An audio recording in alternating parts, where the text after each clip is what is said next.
राजस्थान का एकमात्र hill station अब आबूराज के नाम से पहचाना जाएगा। अर्बुद पर्वत से लेके आबू और फिर माउंट आबू हुआ यह शहर। राजस्थान की सबसे धनी नगरपालिका वाला शहर भी है। शांत वादियां, अरावली की सबसे ऊंची चोटी माउंट आबू में ही है।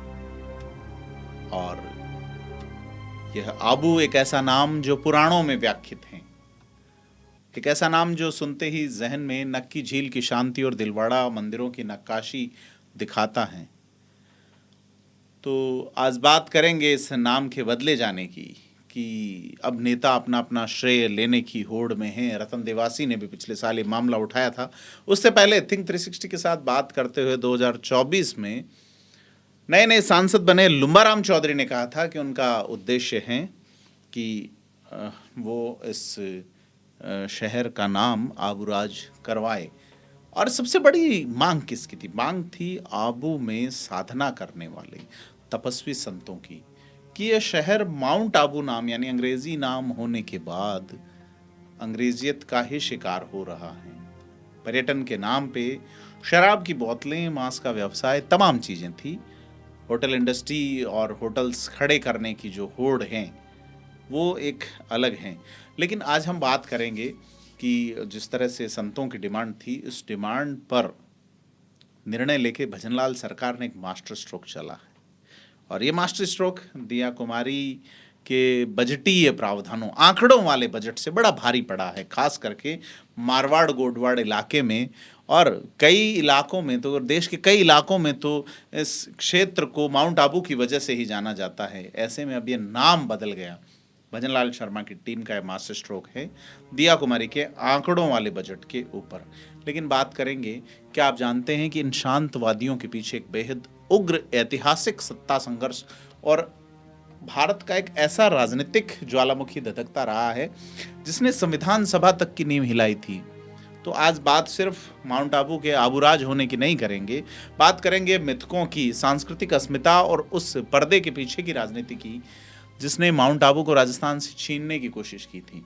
तो अगर इतिहास के पन्नों को थोड़ा पीछे पलटें तो प्राचीन हिंदू धर्म ग्रंथों में इस जगह को माउंट आबू नहीं कहा जाता था, बल्कि सबसे पहले अर्बुदारण्य यानी अर्बुद गावन कहा गया। कथाएं कहती है एक बार महर्षि वशिष्ठ की पवित्र गाय कामधेनु नंदिनी यहाँ गहरी खाई में गिर गई, और कहते हैं नंदिनी ने अपने दुग्ध से ही उस खाई को भरा। भविष्य में दोबारा ऐसा ना हो, इसके निर्देश पर इसके लिए भगवान शिव के निर्देश पर हिमालय के सबसे छोटे बेटे नंदीवर्धन यहाँ आए। लेकिन नंदीवर्धन अपाहिज थे, इसलिए वे अर्बुद नाम के एक शक्तिशाली और जादुई उड़ने वाले नाग की पीठ पर इस पर्वत का नाम, उनके सवार होने के कारण इस पर्वत का नाम जो है अर्बुद पर्वत पड़ा। तो और अपभ्रंश होते होते ये आबू हो गया। बाद में अंग्रेजों के वक्त में से चूंकि ये पहाड़ी हैं तो इसे माउंट आबू कहा गया। तो आबू का रहस्य केवल नागों और खाइयों तक सीमित नहीं है। मध्यकालीन भारत की पूरी राजनीतिक व्यवस्था को जिस एक सिद्धांत ने जन्म दिया वह इसी गुरु शिखर पर रचा गया था। जब धरती पर असुरों और विधर्मियों का अत्याचार बढ़ा तो महर्षि वशिष्ठ ने आबू के सर्वोच्च शिखर पर एक महान यज्ञ किया, और इसी अग्निकुंड से भारत के 4 प्रतापी राजपूत राजवंशों का उदय की बात कही जाती है कि इंद्र के अंश से परमार, ब्रह्मा के अंश से सोलंकी, शिव के अंश से प्रतिहार और विष्णु के अंश से चौहान। ये कोई मिथक नहीं बल्कि मध्यकालीन भारत का सबसे राजनीतिक और शक्तिशाली राजनीतिक उपकरण कहा जाता है, जिसने इन योद्धाओं की जातियों को एक देवीय वंशावली दी।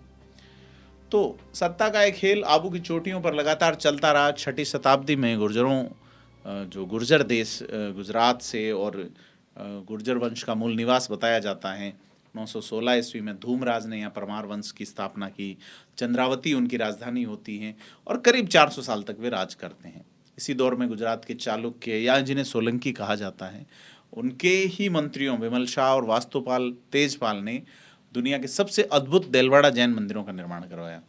तो सफ़ेद संगमरमर पर उकेरी गई बारीक नक्काशी सिर्फ कला नहीं, यह परमार सोलंकी काल की अथाह आर्थिक समृद्धि का प्रमाण है। लेकिन 1311 ईस्वी में एक बहुत बड़ा भूम राजनीतिक बदलाव होता है। जालोर के देवड़ा चौहान राव लुम्बा परमारों को हरा के माउंट आबू पर अपना परचम लहरा देते हैं। बाद में उन्हीं के वंशजों ने सिरोही की स्थापना की और तब से 1947 तक माउंट आबू सिरोही राज्य का एक अटूट हिस्सा बना रहा। लेकिन इसके बाद भी एक दौर आता है अंग्रेज़ों का। मैदानी इलाकों की भीषण गर्म और तेज़ लू से बचने के लिए अंग्रेज़ों को एक ठंडे ठिकाने की तलाश थी। 1845 में उन्होंने सिरोही के महाराज शिव सिंह से आबू का कुछ हिस्सा एक सेनेटोरियम के रूप में पट्टे पर ले लिया। देखते ही देखते अजमेर से राजपूताना एजेंसी का मुख्यालय माउंट आबू शिफ्ट कर दिया गया। 1947 तक राजपूताना की 18 रियासतों का पूरा राजनीतिक कंट्रोल इसी पहाड़ की चोटी से होने लगा। बीकानेर, जोधपुर, जयपुर, भरतपुर, राजपूताना के हर बड़े राजा ने यहाँ अपने भव्य ग्रीष्मकालीन महल बनवाए। आबू अब सिर्फ एक तीर्थ नहीं था, यह सामरिक और राजनीतिक सत्ता का सबसे बड़ा केंद्र बन चुका था। लेकिन माउंट आबू की कहानी का असली और सबसे विवादास्पद अध्याय शुरू होता है 1947 में। देश की आज़ादी के साथ भारत आज़ाद हो रहा था और 560 के आसपास रियासतों के एकीकरण का भागीरथ प्रयास था। और इसमें इसी दौरान सिरोही के महाराव स्वरूप राम सिंह का निधन हो जाता है और उत्तराधिकार का एक बड़ा विवाद खड़ा होता है। सिरोही में एक राजनीतिक शून्यता खड़ी होती है और इसी शून्यता का फायदा दिल्ली के गलियारों में उठता है। तत्कालीन गृह मंत्री सरदार वल्लभ भाई पटेल एक कूटनीतिक चाल चलते हैं। नवंबर 1947 में सिरोही को राजपूताना एजेंसी से निकालकर western India and Gujarat states agency में डाल दिया गया। तर्क ये दिया गया कि गुजराती भाषा अधिकतर सिरोही में बोलने जाने वालों का बहुमत है। ये बुंदो बहुत बाद में मैंने कहीं पढ़ा, विधानसभा की प्रोसीडिंग में भी आया है। गुजराती चलती थी सिरोही में बहुत लंबे अरसे तक, राजस्थान बनने के भी 5-6 साल बाद तक। तो ऐसे में वहाँ गुजराती नेताओं का दावा था कि माउंट आबू पारंपरिक रूप से गुजराती संस्कृति का हिस्सा है, क्योंकि दिलवाड़ा के जैन मंदिर गुजराती तीर्थयात्रियों की आस्था का एक बड़ा केंद्र है। लेकिन राजस्थान के कद्दावर नेता हीरालाल शास्त्री, जयनारायण व्यास और गोकुल भाई भट्ट, जयनारायण व्यास जोधपुर रियासत के प्रधानमंत्री रहे थे और गोकुल भाई भट्ट सिरोही के, चुप बैठने पर, हालांकि वो दोनों ही पहला चुनाव हार गए थे 52 का, दोनों ही प्रधानमंत्री जो है वो इलेक्शन हारे थे। तो उनका तर्क बड़ा स्पष्ट था कि सिरोही जो है वो सदियों से राजपूताना का हिस्सा रहा है, यहाँ देवड़ा चौहानों का राज रहा है और राजपूताना के सभी राजाओं की संपत्तियाँ यही हैं। ऐसे में से गुजरात को सौंपना राजस्थान के साथ एक ऐतिहासिक अन्याय होगा। पंडित नेहरू जनभावनाओं के आधार पर इसे राजस्थान में रखना चाहते थे, जबकि सरदार पटेल इसे हर हाल में बॉम्बे प्रेसिडेंसी यानी गुजरात का हिस्सा करना चाहते थे। हालात इतने बिगड़े कि 26 जनवरी 1950 को, जिस दिन हमारा संविधान लागू हुआ था, उस दिन एक अभूतपूर्व और मनमाना फैसला लिया गया। सिरोही रियासत के 2 टुकड़े कर दिए। आबू रोड और दिलवाड़ा तहसील, जिसमें माउंट आबू शामिल था, बंबई प्रांत को सौंप दी गई और बचा कुचा सिरोही राजस्थान में मिला दिए गए। भारत के पूरे एकीकरण के इतिहास में सिरोही एकमात्र एक ऐसी रियासत थी जिसे इस तरह से बीच में चीर दिया गया। इस मनमाने बंटवारे की गूंज सीधे भारत की संविधान सभा में सुनाई दी। यूनाइटेड स्टेट्स ऑफ राजस्थान के प्रखर नेता जयनारायण व्यास संविधान सभा में खड़े होकर तत्कालीन सरकार की बखिया उधेड़ते हैं। उन्होंने गरजते हुए कहा कि आज सिरोही नो मैन्स लैंड बन गया। उन्होंने सीधा आरोप लगाया कि सरकार पर्दे के पीछे से संविधान में मनमाना हस्तक्षेप कर रही है।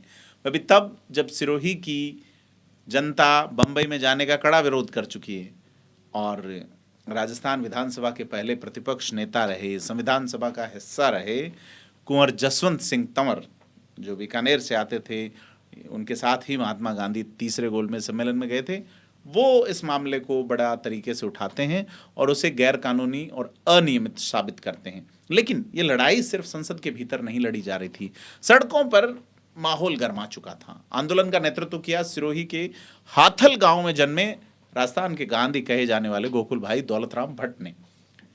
उनके नेतृत्व में पूरे राजस्थान में हड़ताल होती है, रैलियां निकाली जाती हैं, सत्याग्रह होते हैं। जनता का एक ही नारा था, अरावली का यह हिस्सा हमारी राजस्थानी पहचान है, हमारी संस्कृति है। दिलवाड़ा में दर्शन करने आने वाले तीर्थयात्रियों के आधार पर आप हमारा भूगोल नहीं बदल सकते। इस अथक जन आंदोलन के दबाव में अंततः दिल्ली को झुकना पड़ता है।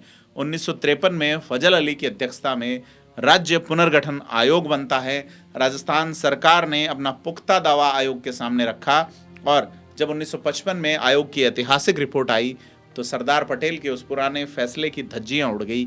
आयोग ने अपने जनसांख्यिकी आंकड़ों में पाया कि आबू रोड तालुका की 65% आबादी की मातृभाषा राजस्थानी है। जी हाँ, यहाँ एक शब्द आता है मातृभाषा राजस्थानी। आप ये देखिए, अब राजस्थानी को मातृभाषा का दर्जा नहीं है, भाषा का दर्जा नहीं है। ये दर्जा हटाया किसने? ये बड़ी चीज़ है। तो राजस्थान के साथ खेल बड़े हुए हैं, और वो जो गुजरात वाला गेम रहा है, गुजरात का गेम अभी भी चल रहा है, तो राजस्थान के साथ बड़े गेम हुए हैं। तो ये माना कि राजस्थानी भाषा थी और मातृभाषा थी 65% आबादी की। कब? 1955 में एक कमीशन मानता है इसको। तो गुजराती भाषी बहुमत का तर्क पूरी तरह से झूठा साबित होता है।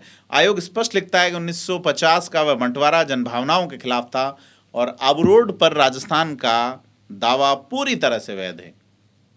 दिसंबर 1955 में राजस्थान विधानसभा और देश की संसद में भी इस पर लंबी बहस होती है और अंततः ऐतिहासिक राज्य पुनर्गठन अधिनियम 1956 पारित होता है। 1 नवंबर 1956 का वह ऐतिहासिक दिन जब माउंट आबू, आबू रोड और देलवाड़ा पूरे सम्मान और वैधानिक अधिकार के साथ राजस्थान का हिस्सा बनते हैं। तो आबूराज, जो कि कभी माउंट आबू था, अब सिर्फ एक खूबसूरत हिल स्टेशन नहीं है। ये भारत के लोकतांत्रिक संघर्ष का, अपनी जमीन और भाषा के लिए लड़े गए जन आंदोलन का और एक नए स्वतंत्र राष्ट्र द्वारा अपनी ही ऐतिहासिक भूलों को सुधारने का एक जीता जागता और गौरवशाली स्मारक है। तो जब भी आप अब आबूराज जाएं और यहाँ की ठंडी हवाओं में सांस लें, तो याद रखिएगा कि इस जमीन के लिए राजस्थान के लोगों ने बहुत लंबी और बहुत गर्म राजनीतिक लड़ाई लड़ी है। आपको क्या लगता है? कमेंट करके बताइएगा। वीडियो को लाइक शेयर कीजिएगा। धन्यवाद।